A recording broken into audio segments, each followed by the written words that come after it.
Welcome back to another episode of Thinking That Matters. I'm Elizabeth Mahusai, your podcast host, and I am happy to be able to introduce you to my friend and our guest today, Mr. Paul Carlson. So Paul, you and I had this crazy connection, which we're going to have to talk about, okay? But first, tell the audience a little bit about who you are, what you do, your background, and then we'll launch in. Sure. So I am Paul Carlson. I've been here in DFW since 2011, I think is when I moved here. Software and technology has primarily been my whole career. That's been the bulk of it, but a lot of that revolved around creation of things, training, teaching people how to sell, how to lead, how to do the different things that we do, not just on the day in, day out software side of it. So that's been the bulk of my career. Lately, it's taken a little bit of we'll call them our side projects for now. The bakery, which is a whole funny story, and now first book with the second one in the works. That's exciting. So where were you before you moved into this area? So I was in Austin. I was in Austin for 9 years in Austin, still in technology space. I moved up there. I had a company in Austin, sold it to a company here, which is what brought me here, and still stayed in the same industry. That's really cool. The Metroplex, it's funny to think about the differences between Austin and the Dallas-Fort Worth Metroplex, because there are a lot of differences. Even though Austin in and of itself is a pretty big area, pretty sprawling as well. It is that. Now, just thinking about that as you were saying that. Now, what got you into the software and technology space? Software was it was crazy. When I was in high school, I was a welder. That was my that was my career. Oh my word! I was going to go be a welder, and it's a funny one. I'll give the short version because it's a crazy one. But the senior year in high school, last day, we'd gotten a brand new CNC machine. So computer technology was just entering that. It was all the way back in the 1900s. And we had gotten this computerized milling machine, and I sat down and played with it. And I exaggerate. I've told this story a million times, and I always exaggerate it that I had smoke coming out of the computer and the lights were flashing. It wasn't that big of a catastrophe, but they did have to unplug the computer to make it go, to make everything stop. And the welding teacher came over to me and said, "Paul, you are a phenomenal welder. You're one of the best I've had come through here." Maybe I add that part in too. But you're a great machinist. Never get a job where you need to use a computer. That's the only advice I'll give. Hilarious. And so that kind of made me go, hey, I'll show you. So that's really honestly what started. And I told him that I was back. It was shortly after I started my company. I went back in to visit my mom, and I ran into him and was like, "Hey, do you remember this?" And I don't remember telling you that. I don't think I would do that, but I was like, "Oh yeah, you lit a fire." So, wow. Okay, that's a story that I've not heard yet. That is really cool, and it does underscore the importance of what we say to other people and how it impacts them. Now, of course, you took that as a challenge, right, for how you would develop. And here you've built an entire career in the software and technology space. So in many ways, it was a positive. We can look at it as a positive, or you turned what could have been negative, let's say it this way, what could have been negative into a positive. Because I just think it's so wild how we're connected. Tell the story about how you and I got connected. So I don't remember how it happened, like how I found your profile. I was scrolling through LinkedIn and I see your profile, something like we had a common connection, or somehow you popped up in my feed. And I went to your profile. I'm like, who is this Elizabeth lady? Like, what is she about? And so I start reading all this. And it was one of those, it's not something I would ever do. Like professionally, personally, I have no idea what came over me.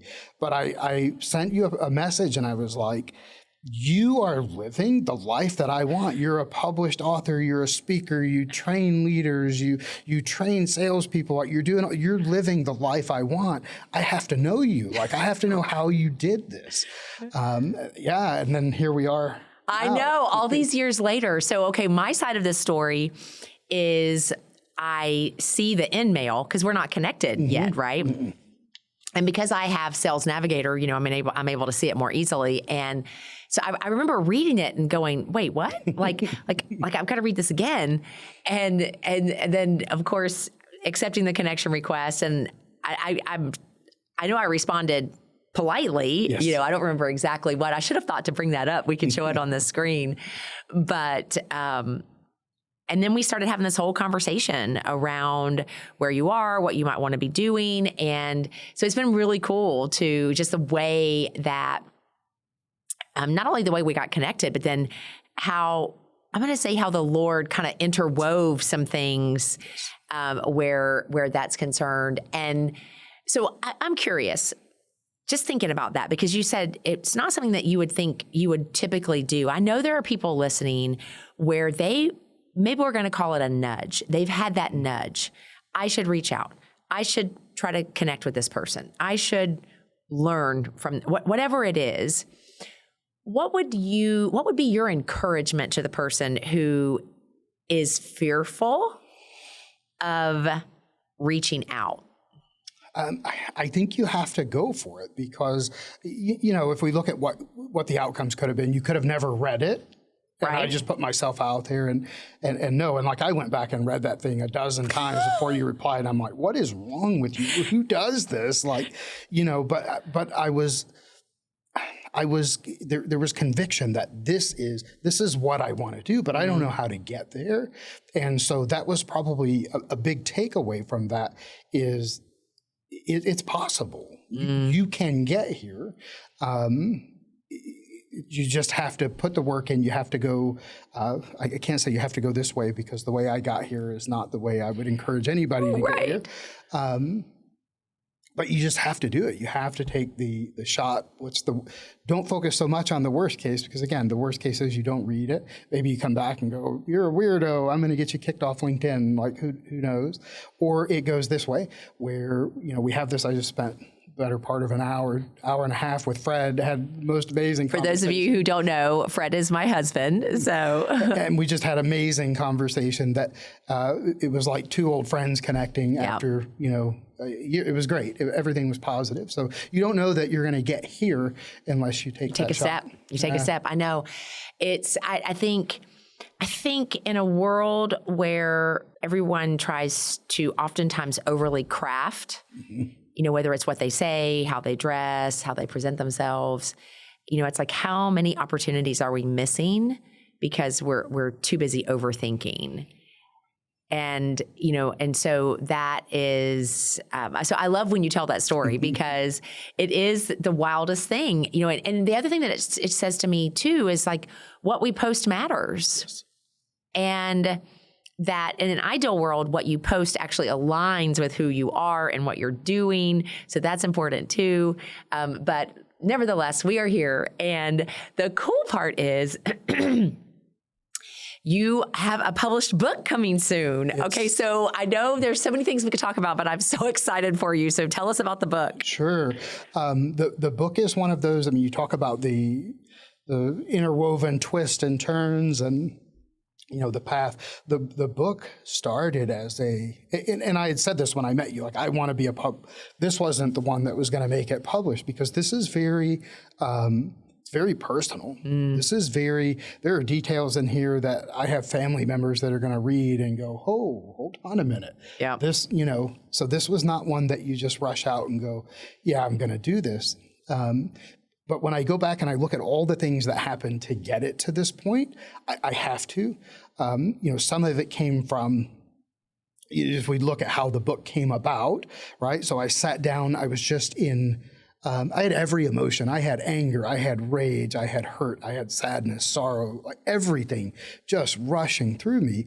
And creativity was always a good outlet for me, just to sit and write words out and get it out.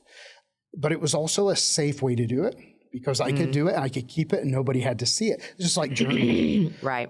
So it was a great way for me to do it, and that's where it was going to live. It was going to live on my computer and nobody was going to see it. That started in 2020. So this goes way back to get to this point. And I picked it up, I don't know, a year later. I found the file on my computer looking for something else, and I sat and I read it, and I was like, there's some things in here that actually have legs. There's some things that are pretty good.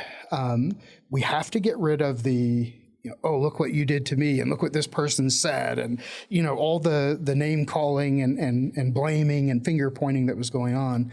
Let's tone it back a little bit, and let's turn it into something else. So I sat and I cleaned those up. I rewrote, I reorganized a little bit. If you've never written a book, I know you know very well what this is, moving pieces around and this, yeah.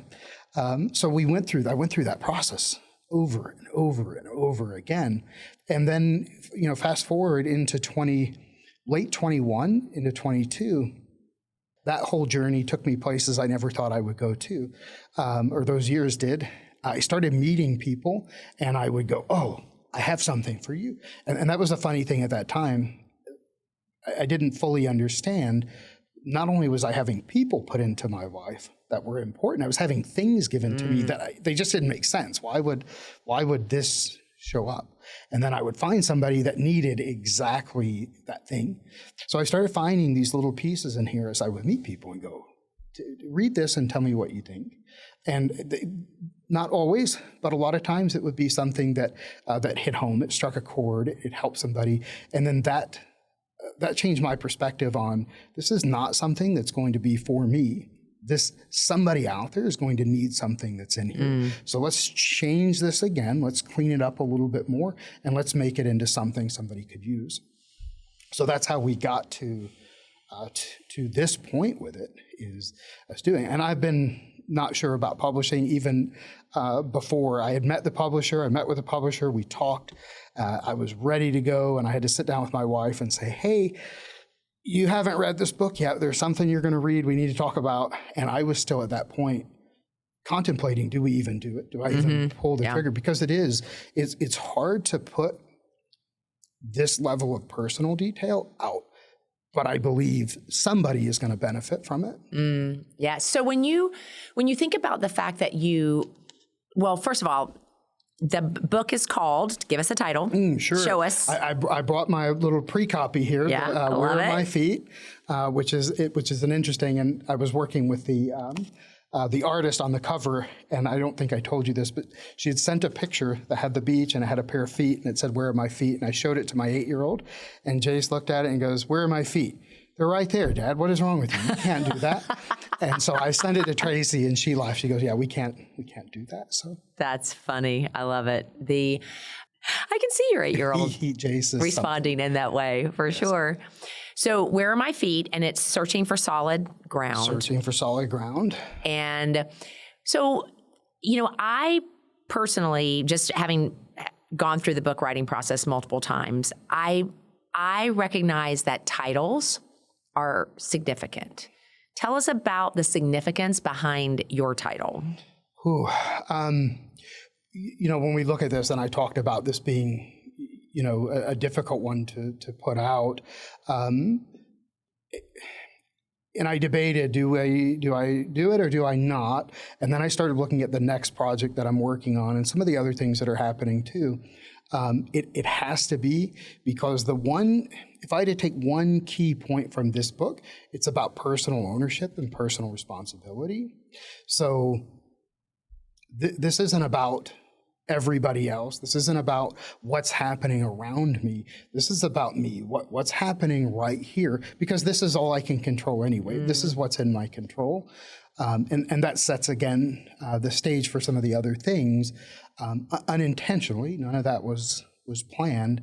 But that's the big of it. And then the closing chapter kind of wraps that up. Where are my feet? Where am I? What am I focused on? What am I looking at? Because that's what's important to me. So where am I putting that importance? So thinking about what's happening from a standpoint of, that where is your feet? I love that the front cover shows the beach and you can see the waves. And, and I think about just listening to you, and I think about the imprints that feet make in the sand and how those stay there, but depending on when the tide comes up, those footprints may be washed away. So there's so many different symbolic things about your cover that, and in transparency, listeners, I have not personally read the book. I know about the book, but it has been knowing Paul and also more of, maybe a little more of your story than the average person knows. It's, and I also know what it's like to birth a book. There's something so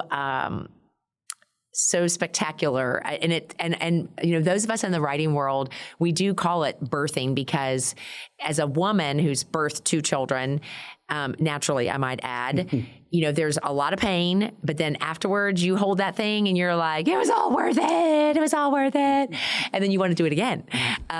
So thank you for sharing more about the book. And now you had mentioned that your wife had not read some of it and you wanted to make sure that she was aware. So how has she reacted or responded to the overall project now that she has been able to read the entire thing? So it's funny because we went on a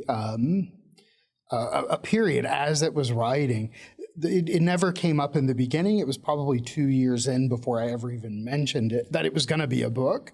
That was we'll call it a fantasy at that time. It's not a reality. This is just, I'm going to say I'm writing a book because it sounds cool. So we spent those first period of, is it about me? Did you write a book about me? Is that what this is?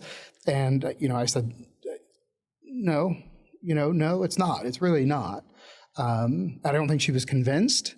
We had our conversation and I said, you do need to read it before it goes to publication. We have to do that. And you have to say it's okay because it's about me, but it's our life. Right. And so if there's anything that you're not okay with, we'll adjust, we'll change. And so we were going to, one of my sisters was getting married. She downloaded it on her phone. And she was reading it in the airport. She's a speed reader. I wish I could read like she does.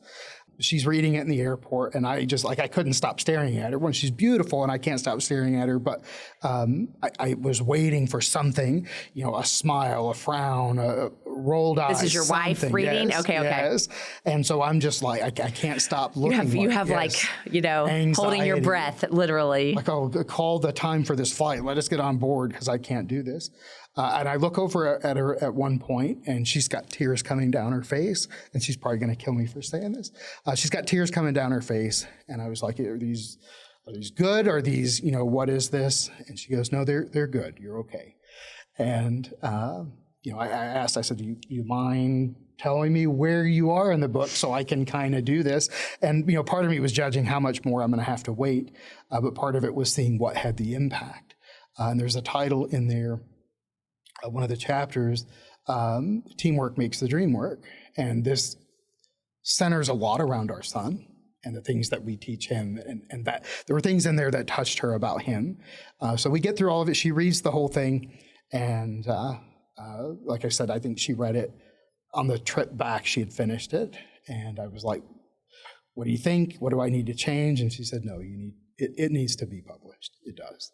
So that was, she's on board. She's been super supportive. When I told her I was coming here today to do this, she was super excited. She's wished me luck 2 or 3 times today. I don't have my phone, probably again. That's awesome. So she's on board with it. That's tremendous. I think anytime you write a book that's personal, there's aspects of it right. that are part of your personal story, there can be a lot of apprehension around it. And I am appreciating that you did give her that opportunity to approve or to ask for something different or to be changed. You honored her in that way. And I think that is, that's really important.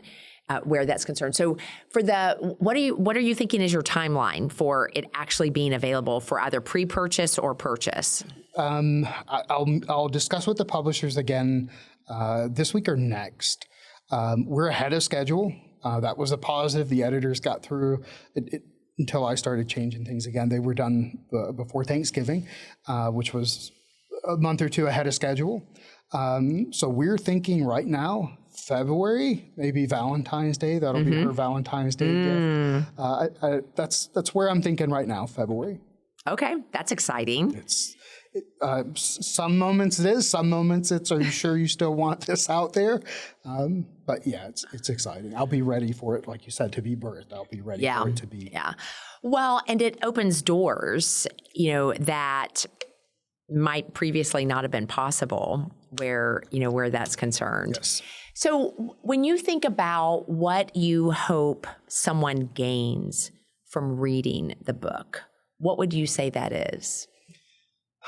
I think one of the biggest things I saw, like as I started writing, not letting the anger out, but going back and writing and really looking back at my past, one of the things I found is that over and over and over again, the right people were always being put in my life. There were no coincidences with the people. I don't believe.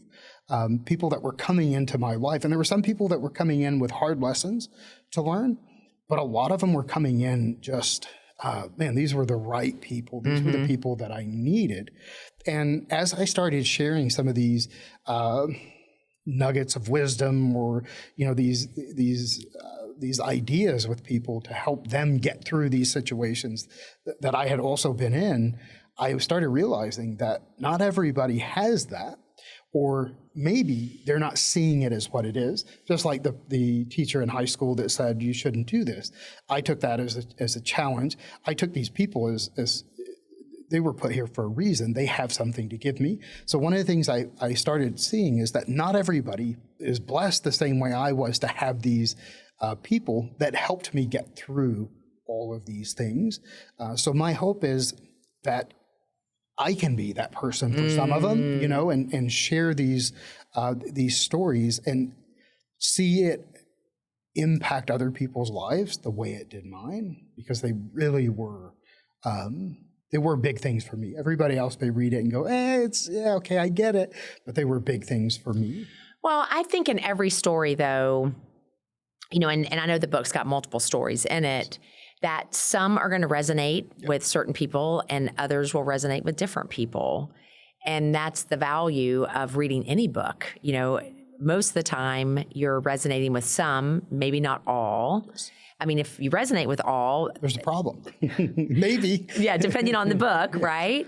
But the only way to impact other people is to be willing to let the message, go, to put the message out there and allow people into your very personal and private space, which can be tough. Now, having gone through the writing process at this stage, what I find in working with people who are writing, and not just writing, it can be in a number of different, really in every area of our lives, if we're willing to admit it. When you reflect back, what limiting beliefs could you now go, that was a limiting belief, and how did you overcome it to get to where you are right now? The one that I struggled with the most, I believe, is we grew up in poverty. That's the life that we knew.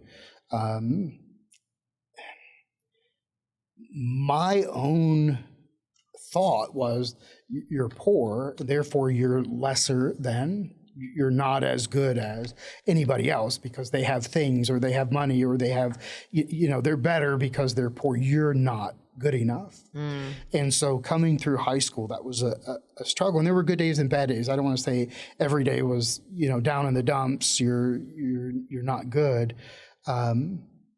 Every day was challenging.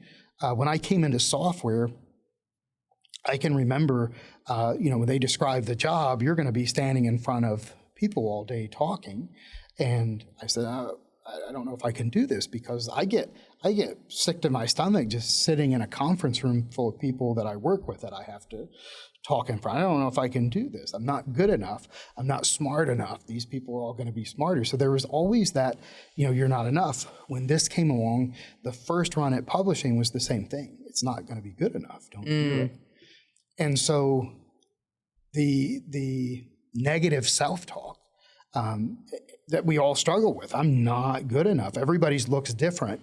I eat too much, or I weigh too much, or my clothes don't fit, or I'm not, whatever it is, that negative self-talk really holds us back. And that was one of the things I saw from you early on, was the importance of how you talk to yourself, because that comes out of you. How you talk to yourself is how you talk to and treat other people, if you're sincere about what you're saying. So that was, eye-opening. And then it goes back to, how do you get past it? Those people that you put around you. Because all of those people, my stepdad is a great example. He was one of the reasons that this happened. He published a book. That was a big thing for him. He was excited. I bought it, read it. We talked a lot. And then I finally told him, I'm working on one. And so once I told him that, he constantly asked, where is it? When is it going to happen?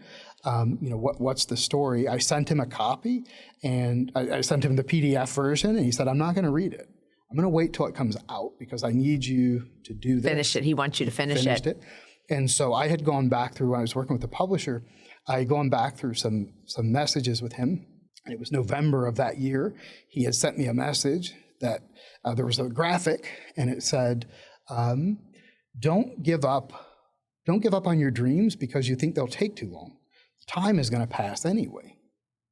And he said, below it, he typed out, I can't wait.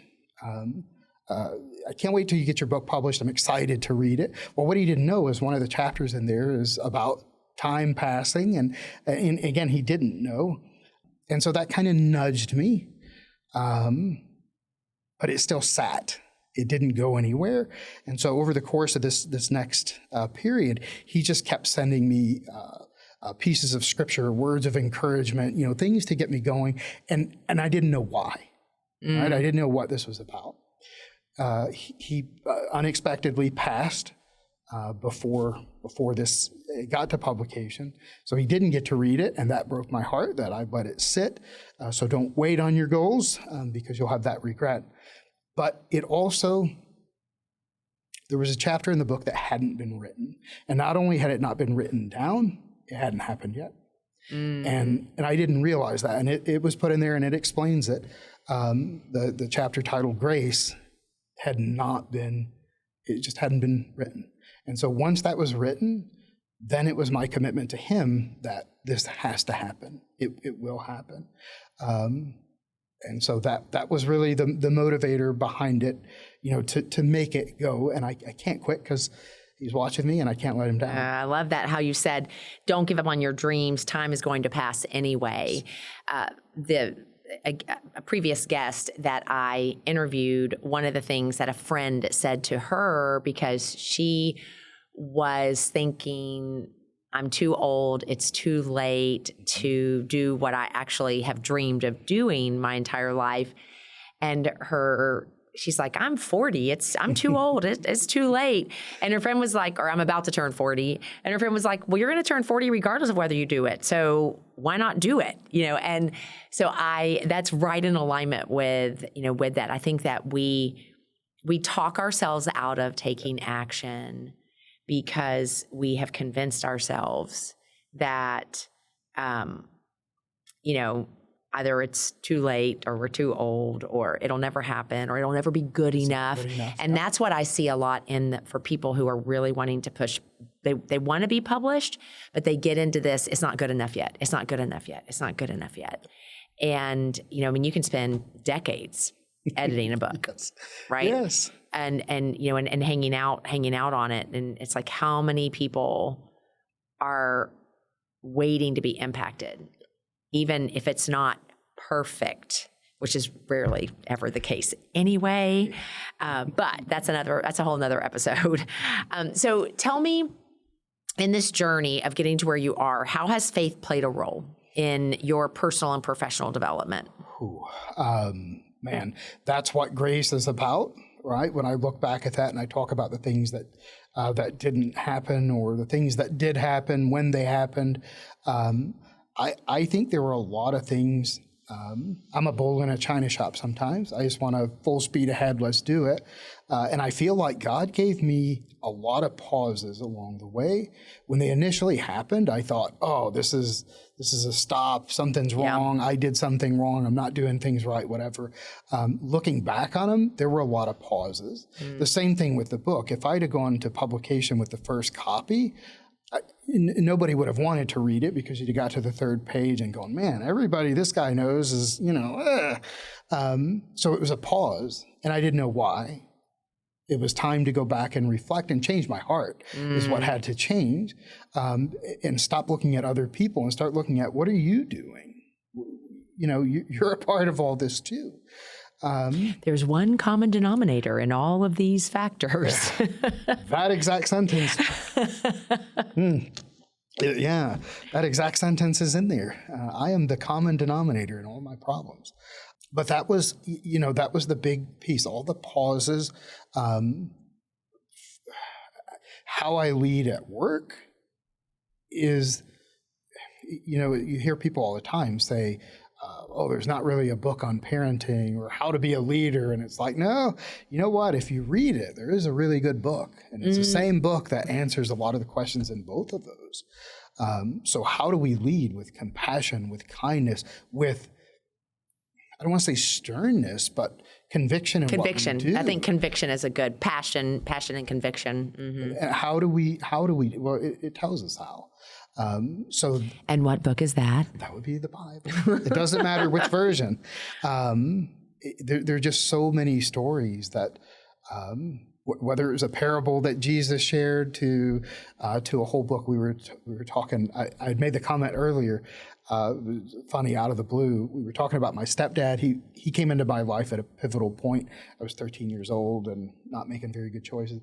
Had he not come in when he did, had that not happened and had I not shifted, I said to Fred earlier, I said, I would have been writing this book as Paul from prison somewhere. I'm sure of it. I'd have been that Paul. But it is. And with the book, that changed it. I think my heart changed. I always felt I had a good heart, felt like I was a good person. But from 2020 to 2025, I don't know, my heart completely changed even more than I thought it could. The bakery, my son, we started a cottage bakery by accident. He has gluten issues, so how do we fix this? And so we did, and then we started helping other people with it. And the Fishes and Loaves has become how do we help other people? How do we serve other people? How do we be of service to others? So all those things, I think, they came together. The book wouldn't be here if Grace hadn't been written, and that is 100% about Christ and the role he played in our lives. So. That's awesome. I love it. So February is when we are thinking that the book will be in the hands of you to begin with, and then the rest of us will be able to secure it. So tell them how they can learn more about the cottage bakery. I know we don't have time to really delve into that, but if you live local in the DFW area, it's worth checking out. So tell them how they can learn more about you, the Fishes and Loaves Bakery, and also what's the best way for them to follow as you get the book to completion? Ooh, these are conversations with the publisher that I'm behind on. We will do a webpage, a launch page for it. If I can secure wearemyfeet.com, who knows? LinkedIn is probably the easiest way to find me. Got it. Everything about the book gets posted there, and that will direct everybody to everything else. Fishes and Loaves is Facebook. It's mostly on demand. Somebody says, hey, I've got a lady that buys English muffins, for example, and I'll get a message from her once a week going, I'm running low. When are you baking? So it's on Facebook, but it's really limited bakes. It's based on what I have time to do these days. Right. There was a period where we considered, do we do this? But then it's way, way, way, way, way more work than I can commit to with that. So I keep it with I want to help people. How can I help? A lot of it started with somebody is sick. Let's take them fresh baked goods because that makes everybody feel better. Yeah. So those things are where that goes mostly. I love that. So you can be sure to check out that information as well in the show notes for those of you who are listening. Paul, I'm super excited for you. I have to say, I'm going to close with this story. I received yet another LinkedIn message from Paul Carlson where he said, you've gone through this publishing process. I would love for you to look at the cover of my book. I'm finally getting there. Give me feedback. I value it. And we were able to go back and forth. And I will tell you that I took you seriously, and I sent him this voice text about, okay, and this, and this, and this, and this, and this, and what about this? But you received it, and then you took action on it, which is the difference maker in getting things like a book to completion. One, just being willing to ask for help. Two, being willing to take constructive feedback. And then three, taking action on it and doing something. And it is so cool, to see the difference from where you were when you sent that message to the cover that you have, where you are with the whole process. It's just really phenomenal. And I'm so excited for you and so grateful for how the Lord has worked in your life and is working in your life. So he hasn't stopped. He hasn't stopped. Yeah, he has not stopped. So I cannot wait to celebrate at your book launch, because I'm sure you'll do one. We'll do something. Yeah, exactly. So finish out with why. I ask every guest, why do you believe it's important to cultivate thinking that matters? I think to kind of tie back into where we were earlier, that self-talk. When I think about thinking that matters, it's what am I processing in my head? What am I thinking about? What am I telling myself? What am I saying to myself? That's probably the number one thing, because number one, I can control that. I can control what I think and what I tell myself, and I stop paying attention to what everybody else is saying. I stop listening to their negative comments. I take the constructive feedback because it's important. I'm not perfect. So I need somebody to give me that, to say, do this, do that. I've done this, try this. That would be the number one thing, I think, because I think it limits us in everything. If I'd have listened to my self-talk, I never would have been in software. I never would have started a company. I never would have this. I never would have met you, because I would have talked myself clear out of that message. And sometimes I wonder, should I still have? But I wouldn't Can't go back now. Could go back now. So that self-talk, how we talk to ourselves, how we think about ourselves is so important. It's so true, because I tell people that what is coming out of your mouth is based on thoughts that you have allowed to hang out long enough and that you believe them enough to let the world hear them. And, and so cultivating thinking that matters means that when we cultivate thinking that matters, we'll have self-talk that matters. We will be telling ourselves the things that truly matter versus getting caught up in a bunch of lies and self-doubt and all of the things that would keep us down. Or, I think about John 10:10, where he says, the thief comes to steal, kill, and destroy, but I come to give you life and life abundantly. And thinking that matters helps us to speak life out of our mouths versus death out of our mouths. And so it's so incredibly powerful. And as an author, because you are an author, as an author, you are able to translate those words of life in print to impact other people. And that is so incredibly powerful. And that's where I believe it's like the inner working of how in Romans 8:28, where God says he is able to work all things together for good. There's a lot of all in that for you and your life experience, a lot of challenging things that you've experienced and gone through, but God is able to work all of those things together for your good and for those, who love him or are called according to his purpose. So grateful you said yes to be on the show. I want to encourage the listeners, be sure to like and subscribe. Give us a review because that allows us to expand our reach. And I just want to close with this. Remember, when you cultivate thinking that matters, you can build a life that matters. When you cultivate thinking that matters, you can develop relationships that matter. You can build businesses that matter. And guess what? You can write books that matter.